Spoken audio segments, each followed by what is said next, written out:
Do you struggle with money? Are you ready to transform your entire life?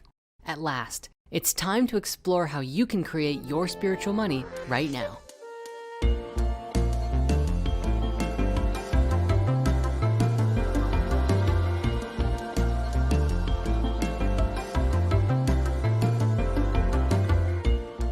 Now, you might be familiar with this material, but for those who aren't, allow me a moment to introduce you to two men and their legendary book, Napoleon Hill, Andrew Carnegie, and the book, Think and Grow Rich.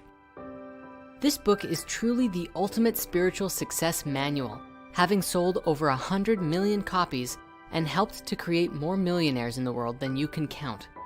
This book came about in 1937 when a man named Andrew Carnegie commissioned a young Napoleon Hill to write a book about how he became the wealthiest person of his generation, the world's first billionaire by today's standards. I mean, technically he wasn't a billionaire, but with the inflation of the dollar, today he would be several times over. Now, just to get this out of the way, I feel it's important to note that for those who read it, you'll probably notice a bit of a sexual bias in the language used. The book was clearly intended written for men when it was published in 1937. That said, the principles they explore are relative for anyone who is on the journey of wealth transformation. And while I don't support the sexist attitude, the core information is valuable to explore. This book documents the ultimate success philosophy and formula for anyone who is seeking to generate wealth in a way of thinking that mirrors the understanding of the ancient Greek mystery schools. I'm not even joking. This book literally teaches how to create wealth in your life by being psychic. Allow me a moment to share a few key passages to show you what I'm referring to. Truly, thoughts are things, and powerful things at that, when they are mixed with definiteness of purpose, persistence, and a burning desire for their translation into riches or other material objects.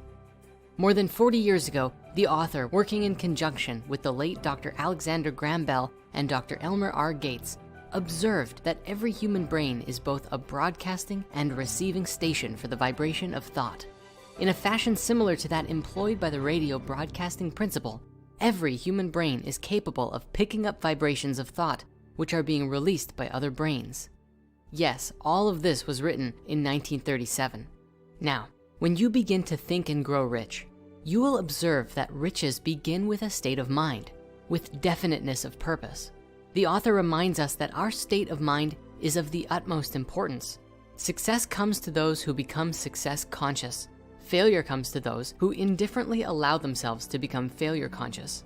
He concludes the introductory chapter by informing us that if we can learn to follow the 13 principles of thinking and growing rich, literally anyone can lead a wealthy and prosperous life.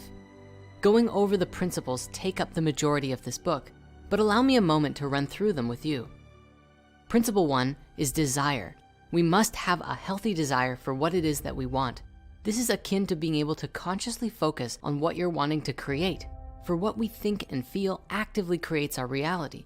If we choose to just get what life gives us, then certainly we're not going to end up with much.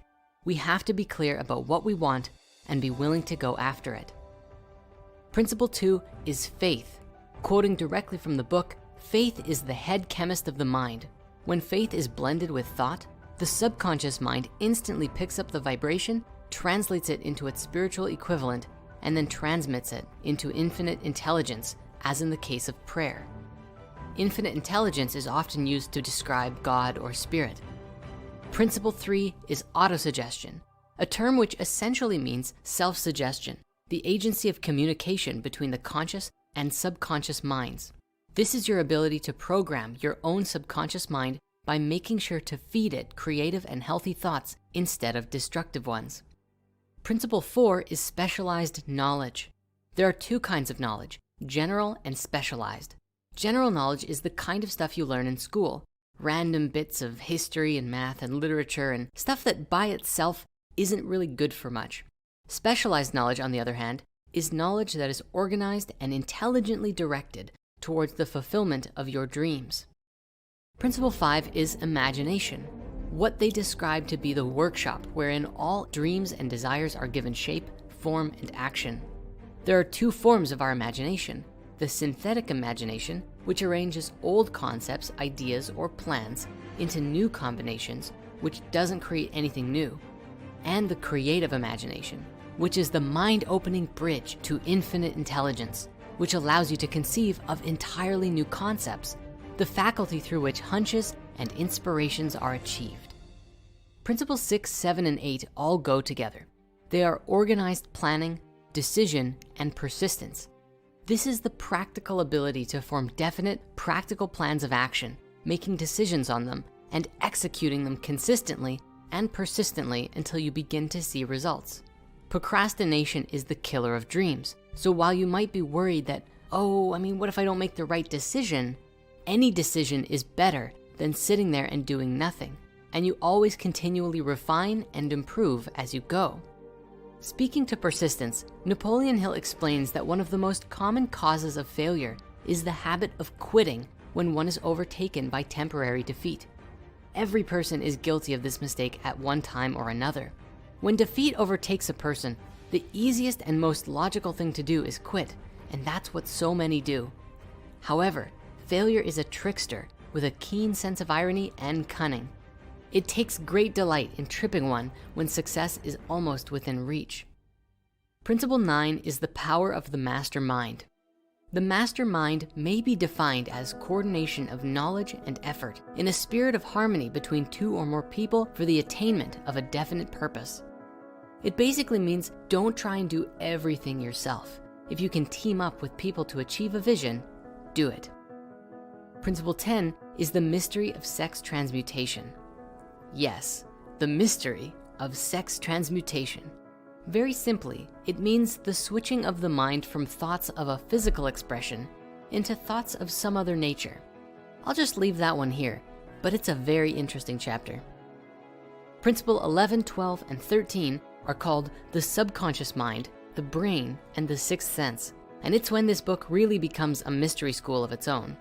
They explain that our minds are receivers and emitters for thoughts and emotions into the collective field of consciousness, that we're connected to everyone, that we must train and use our subconscious for connecting to infinite intelligence, AKA source, spirit, or God, and through opening to infinite abundance, we begin to direct ourselves toward the creation of value in the world, which produces wealth as a result. We also develop the faculties of our psychic mind, the sixth sense, through which infinite intelligence may and will communicate voluntarily without any effort from you. This is the apex of the philosophy, but which can only be truly mastered once the other principles have fully been understood and integrated into the psyche. The book concludes with a final chapter on the 6 ghosts of fear, where they describe that the sixth sense will be blocked as long as you embody the following fears: the fear of poverty, criticism, ill health, loss of love of someone, old age, and death. We must tackle these fears and overcome them within us through meditation and other conscious engagement with ourselves. And this will support us in activating our own sixth sense. Now, I know these 13 principles alone are a lot to digest, so you might need to rewatch this video and take notes. But that said, there's one more thing from this book I must share with you. Think and Grow Rich also describes the 6-step action item formula to begin creating your spiritual wealth right now.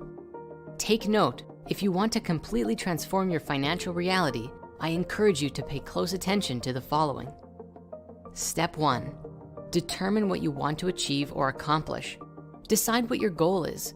Your goal must be specific enough that you know when you have achieved it. It is also important that you are emotionally engaged in achieving the goal. Your desire for the end result must be strong enough to motivate you to do what you need to do, even when you don't want to do it. Step 2, decide what you are willing or need to give in return for what you desire. Nothing worthwhile comes without a price. For example, time, money, a change of habit, etc. What changes do you need to make to your life or lifestyle that will allow you to achieve your goal? Step 3, set a specific date when you want to achieve your goal by. This gives you a set timeline to work with as you develop your plan. Step 4, develop your plan. Begin at once, whether you are ready or not. What steps are you planning to take that move you toward your goal? Do not wait for the plan to be perfect. Start right away. You can and will make adjustments as you go. Step 5, write a clear and concise statement of what you want, when you want it, what you are willing to give, and the steps you plan to take to achieve the goal. Step 6, read your statement out loud with emotion a minimum of 2 times a day, first thing in the morning and right before you go to sleep. This is the most important step in the process. And adding to this, visualize yourself as if you've already achieved your goal. Do this as often as you can during the day, even if only for a few moments. And that's it. With that, I now must bring this episode to a close. But fear not, our journey into spiritual money is not over yet. There are still some very important things we have to explore. See you next week.